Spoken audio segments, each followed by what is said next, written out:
V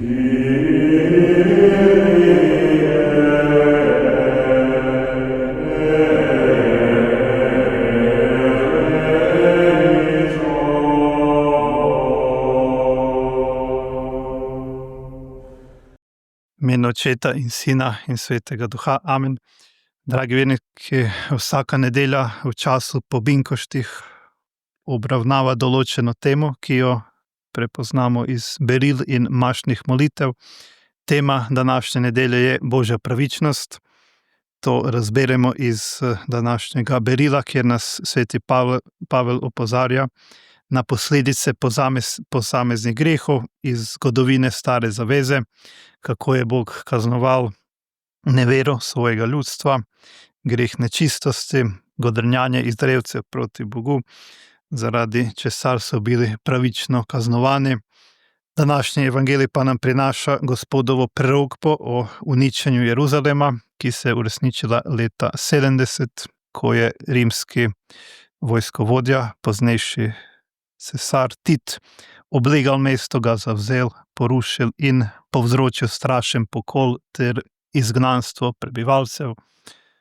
Ena izmed temeljnih verskih resnic je, da Bog dobro nagrajuje z večnim dobrim, zlo pa kaznuje z večno kaznijo. To je izraz Božje pravičnosti, ki jo opredeljujemo kot dajanje vsakomur tistega, kar mu gre. Zato je pravično, da Bog dobro nagradi z dobrim, zlo pa kaznuje, saj je on popolna pravičnost. To Božjo lastnost je Bog vtisnil tudi v človeka, ki je ustvarjen po njegovi podobi, zato v človeku prepoznavamo poteze, ki ga povezujejo s njegovim stvarnikom. Zato človek teži k uresničitvi pravičnosti, zahteva, da prejme, kar mu po pravici pripada, da dobi plačilo za svoje delo, da uresniči pravice, ki mu jih zagotavlja država, da se mu povrne, kar je posodil ali mu je bilo odvzeto, da prejme odškodnino, če je bil odškodovan. Človek pa bo storil vse, da bi to pravičnost dosegel. Če je tako pri nas, grešnikih, koliko bolj mora ta pravičnost priti do izraza pri Bogu, ki je popoln, vsemogočen in najvišja svetost. Človekova težnja po pravičnosti je le senca tiste, ki je pri Bogu in zaznamuje njegovo delovanje ter odnos do stvarstva. To je pravzaprav tudi eden od dokazov, da Bog obstaja, saj se pravičnost na tem svetu nikoli ne more popolnoma uresničiti in bolj, ko človek tone v greh, večja bo krivica. Človekova naravna težnja k pravičnosti ne more biti nesmiselna in prazna, mora dobiti svojo izpolnitev, kar pa je mogoče le pri Bogu v prihodnjem svetu. Bog svojo pravičnost uresničuje na različne načine. Eden od njih je stroga pravičnost, ko se kazen za greh izvrši popolnoma in brez izjeme. Primer za to najdemo prav v današnjem evangeliju. Uničenje Jeruzalema je bila Božja kazen za strašni greh, ko so ga Judje storili na Veliki petek, ko so izročili svojega obljubljenega Mesijo, da bi bil križan.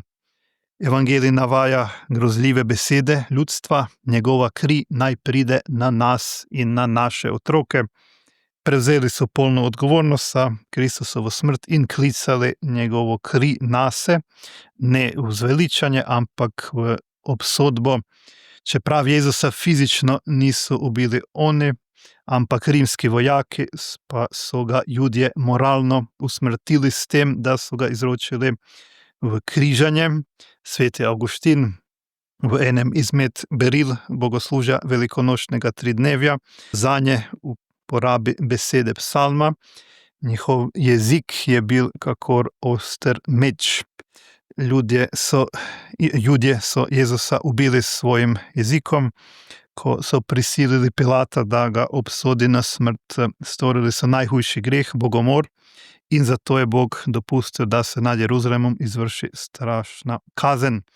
Judovski zgodovinar Jožef Flavij piše, da je bil to nepredstavljivo grozljiv prizor, ko je kri tekla v potokih. Čeprav bi se Judje lahko še nekaj časa uspešno branili, se je zgodil splet okoliščin, zaradi katerih je tempelj zgorel in se je uresničilo Kristusovo prerokovanje, da ne bo ostal kamen na kamnu. V reški stolnici svetega Vida je čudodelni križ, iz katerega je pritekla kri. To se je zgodilo leta 1296, ko je mladenič besen, ker je izgubil pri igri s kartami, zalučal kamen v križ. Na mesto udarca je pritekla kri, pod mladeničem pa se je odprla zemlja in ga pogoltnila, tako da je ven molela le roka, s katero je vrgel kamen. Včasih Bog v svoji previdnosti dopusti, da se stroga kazen izvrši takoj. Greh žaljenja Boga je neskončno velik, saj je Božja čast neskončna. Zato so bili v Stari zavezi predpisane zelo hude kazni za določene grehe. To je tudi razlog, zakaj ima država pravico določene težke zločine kaznovati tudi smrtno kaznijo, saj oblast prejema od Boga, ki jo v določenih primerih uporablja za izvršitev stroge pravičnosti. Sveti Pavel pravi, da država v Božjem imenu nosi meč. Bog pogosto dolgo prenaša človekove grehe in mu daje priložnost za spreobrnjenje, a pride trenutek, ko vse skupaj prekipi, kot lonec z vodo, ki se dolgo segreva, a ko zavre pod pritiskom, izbruhne. Tako tudi Bog včasih na človeka prenesetljivo in silovito izlije svojo pravičnost. Toda Bog je tudi usmiljen. Pomemben vidik njegovega usmiljenja je, da prenaša človekove grehe in mu daje vedno nove priložnosti za spreobrnjenje. To je tudi odgovor nevernikom, ki sprašujejo, zakaj Bog dopušča toliko zla v svetu, vojne, umore, tatvine, prevare. Če bi Bog vedno izvrševal strogo pravičnost, bi človek umrl ob vsakem hudem grehu, preživeli pa bi le redki svetniki. Zato Bog včasih dopusti, da nas zadene določeno zlo, da bi spoznali njegovo voljo in se spreobrnili. Sveti Ignacij Lojolski se je spreobrnil, ko je po bitki ranjen ležal na posteli. Rano je nosil vse življenje, a Bog je prav iz tega ustvaril velikega svetnika, brez katerega ne bi bilo družbe Jezusove, ključne pri prenovi cerkve po protestantski reformaciji. Sveti Janez Gualbert je namereval ubiti morilca, svojega brata, a se je spomnil križanega in mu v njegovem imenu odpustil ter vstopil v samostan.